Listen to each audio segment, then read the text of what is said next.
नमस्कार सभी विद्यार्थियों का हार्दिक स्वागत। आज हम बातचीत करेंगे मकान किराया भत्ते की छूट कैसे प्राप्त करें। हमारे जो नौकरी पेशा लोग हैं उनको मकान किराया भत्ता मिलता है और मकान किराया भत्ता जो मिलता है उस पर छूट भी मिलती है, परंतु छूट किस प्रकार से प्राप्त करें इसके बारे में जानकारी नहीं होने के कारण इस छूट का लाभ प्राप्त नहीं कर पाते हैं। हमारे बीकॉम के जो विद्यार्थी हैं उनका पेपर चलता है इनकम टैक्स, और इनकम टैक्स में मकान किराए भत्ते की से संबंधित प्रोविजंस हैं वो दिए हुए हैं, तो उन विद्यार्थियों के लिए भी बहुत महत्वपूर्ण है और जो नौकरी पेशा लोग हैं उनके लिए तो और ही ज़्यादा महत्वपूर्ण ये टॉपिक है।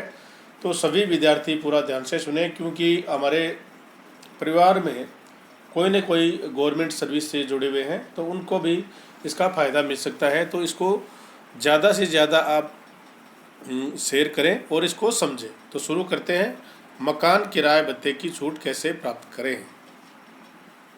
तो छूट प्राप्त करने के लिए ज़रूरी है कि इसके संबंधी प्रावधान क्या हैं ये आपको पहले पता होना चाहिए। मकान किराए भत्ते जिसको HRA बोलते हैं पर कर छूट का प्रावधान, income tax rebate on house rent. बड़ी संख्या में नौकरी पेशा लोग अपनी सैलरी पैकेज के एक हिस्से के रूप में हर माह की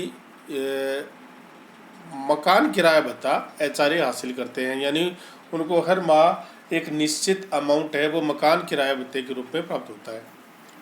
यहाँ तक कि बड़े बड़े पदों पर रहने वाले कंपनियों के डायरेक्टर्स भी HRA प्राप्त करते हैं। बड़े बड़े कंपनी के जो डायरेक्टर्स होते हैं उनको भी HRA मिलता है, जिससे उन्हें इनकम टैक्स बचाने में मदद मिलती है। आयकर अधिनियम की धारा 10(13)A और नेम 2A में मकान किराए भत्ते HRA पर छूट का प्रावधान किया गया है। जैसे मैंने बताया था कि बीकॉम भाग सेकंड जिसमें इनकम टैक्स का जो हमारा चैप्टर है उसमें आयकर अधिनियम की धारा 10(13)A और नियम 2A में मकान किराए भत्ते की छूट के संबंधी प्रावधान दिए गए हैं। विद्यार्थियों को पता भी है, तो इसकी व्याख्या जब हम करेंगे तो इस के तहत नियोक्ता द्वारा HRA पर वह कोई भी आयकरदाता कर छूट का लाभ हासिल कर सकता है जो किराए के मकान में रहता है। ये बात आपको नोट करनी है कि अगर आप अपने स्वयं के मकान में रहते हैं तो आपको छूट नहीं मिलेगी, लेकिन अगर आप किराए के मकान में रहते हैं तभी आपको मकान किराए भत्ते की छूट मिलेगी। हालांकि इसके अपनी कुछ सीमाएं हैं।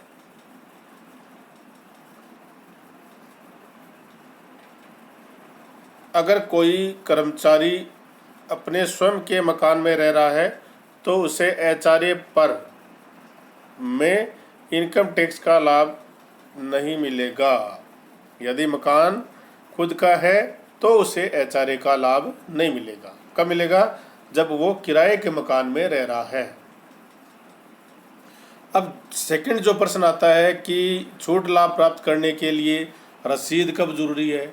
यदि किराए के मकान में रहते हैं तो किराएदार आपको जिस मकान में रहते हैं एक रसीद देता है, तो वो रसीद कब ज़रूरी है? तो देखिए, central board of director taxes के अनुसार कर छूट का लाभ प्राप्त करने के लिए अपने नियोक्ता को किराए की रसीद प्रस्तुत करना तभी अनिवार्य होता है जब कर्मचारी प्रति माह 3,000 रुपये से अधिक का HRA मिल रहा हो।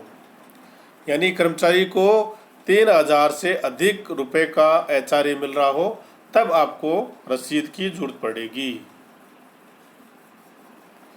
एक बड़ी बात ये भी भ्रांति फैली हुई है कि कर्मचारियों को जितना मकान किराया भत्ता HRA मिलता है उतना पूरा का पूरा इनकम टैक्स में डिडक्ट हो जाता है, जबकि इसके संबंध में कुछ नियम हैं जिन्हें समझना जरूरी है।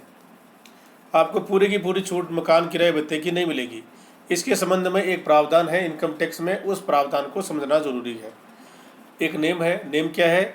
HRA पर छूट का लाभ लेने के कुछ नियम हैं। ये छूट उतनी ही राशि पर मिलेगी जो निम्न में से न्यूनतम होगी। यानी एक प्रावधान है, उस प्रावधान में 3 आपके पॉइंट्स हैं, तीनों पॉइंट्स में से जो राशि कम होगी उसकी छूट आपको मिलेगी। असल मकान किराया भत्ता कुल वेतन की 10% राशि को वास्तविक किराए में से घटाने के बाद शेष राशि, यानी आप मकान किराए भत्ते की 10% राशि लेंगे और उसमें से आपको कितना मकान किराया भत्ता मिलता है उसको घटा देंगे और जो राशि आएगी वो हो गया पॉइंट नंबर 1। मुंबई, दिल्ली, चेन्नई और कलकत्ता में रहने वाले व्यक्तियों के वेतन की 50% और अन्य शहरों में रहने वाले व्यक्तियों की 40% राशि वेतन में बेसिक और डीए को शामिल रहता है। आप मुंबई, दिल्ली, चेन्नई और कोलकाता में रहते हैं तो वेतन का 50%, और अगर आप अन्य शहरों में रहते हैं इन 4 के अलावा तो वेतन का 40%। और जो वेतन लेंगे वो कौन सा होगा? बेसिक पे के साथ डीए भी इसमें शामिल रहता है। अब आता है उसको उदाहरण के द्वारा समझते हैं कि भोपाल निवासी XYZ का मासिक किराया 30,000 रुपये। एक भोपाल में निवास करता है और उसका किराया है 30,000, कुल वेतन 30,000 रुपये है मासिक। मासिक HRA 6,000 रुपये है और मकान का किराया 5,000। अब 3 पॉइंट्स में इसको डिवाइड करते हैं। देखो, नंबर 1 है वास्तविक HRA रुपये कितना हो गया? 6,000। उसको वास्तव में कितना प्राप्त होता है? 6,000। दूसरा क्या जो पॉइंट है, मकान किराए के भत्ते के रूप में संजय 5,000 रुपये चुका रहा है, तो कुल वेतन कितना हो गया उसका? 30,000। 30,000 का 10% यानी 3,000 रुपये वास्तविक किराए में से घटाने के बाद शेष राशि आएगी 2,000। उसने वास्तव में कितना चुकाया? 5,000 और वेतन का 10% हो गया 3,000, तो शेष कितना हो गया? 2,000। तो 2 पॉइंट हो गए, वास्तविक किराया HRA 6,000 और 10% से अधिक चुकाया गया 2,000। क्योंकि संजय है जो भोपाल में रहता है तो उसका कुल वेतन का 40% करेंगे यानी 12,000 रुपये। नियमानुसार इन तीनों में से जो न्यूनतम होगा उतनी ही राशि की कर में छूट मिलेगी। न्यूनतम राशि 2,000 है, यानी XYZ को कर योग्य आय में से जो कि 24,000 रुपये वार्षिक की छूट मिलेगी। 2,000 प्रति माह के हिसाब से छूट मिलेगी तो कुल छूट हो गई उसकी 24,000। और मकान किराया भत्ता मिलता कितना उसको? 6,000 इंटू 72,000 हो गया, मतलब 12 से मल्टीप्लाई कर देंगे तो 72,000, तो 48,000 रुपये उसके कर योग्य आय में जोड़े जाएंगे। अब एक प्रश्न और है कि पैन नंबर कब जरूरी है? अगर कोई कर्मचारी साल में 1 लाख रुपए या इससे अधिक राशि किराए के रूप में दे रहा है तो उसे मकान मालिक के पैन नंबर की जानकारी भी अपने नियोक्ता को देनी होगी। मकान मालिक के पास पैन नंबर नहीं होने पर उस मकान मालिक से एक डिक्लेरेशन लेकर उसे नियोक्ता को देना होगा। 10(13)A इनकम टैक्स की इस धारा में HRA से संबंधित प्रावधान दिए गए हैं जो कि मैंने बताए थे।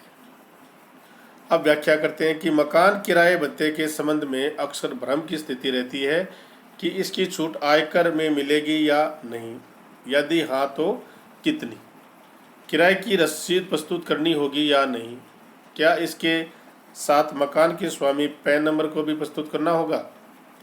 तो इन सब की व्याख्या करते हैं कि किसको HRA की कटौती छूट मिलेगी। यदि कोई व्यक्ति किराए के मकान में रहता है तो उसे HRA की छूट मिलेगी, नंबर 1।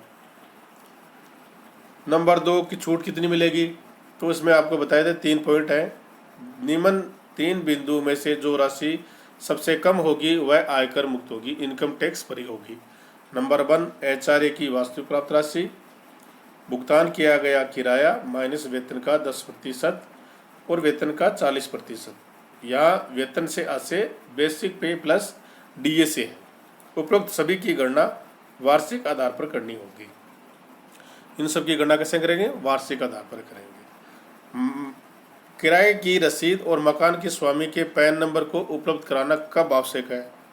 यदि एचआरए की राशि 3000 से कम है तो आप द्वारा भुगतान की गई किराए की राशि 8333 मासिक से कम है तो न तो रसीद प्रस्तुत करनी है और न मकान मालिक के पैन नंबर को उपलब्ध कराना है।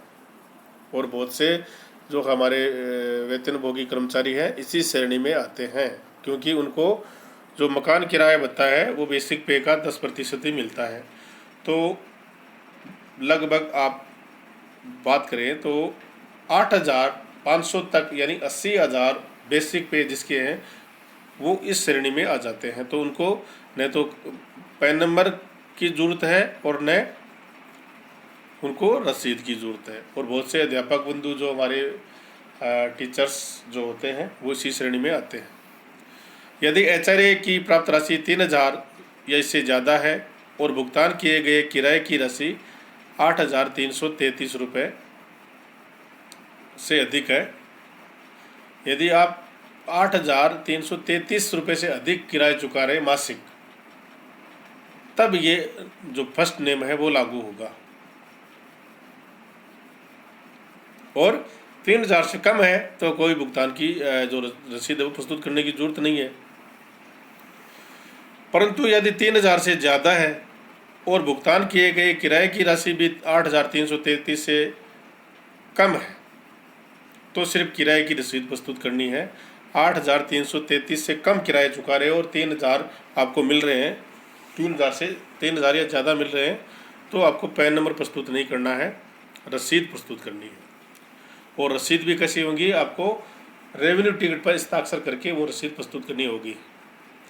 और यदि प्राप्त एचआरए और भुगतान किराए की राशि दोनों 3000 और 8333 से अधिक है तो किराए की रसीद और मकान का पैन नंबर दोनों उपलब्ध कराने होंगे।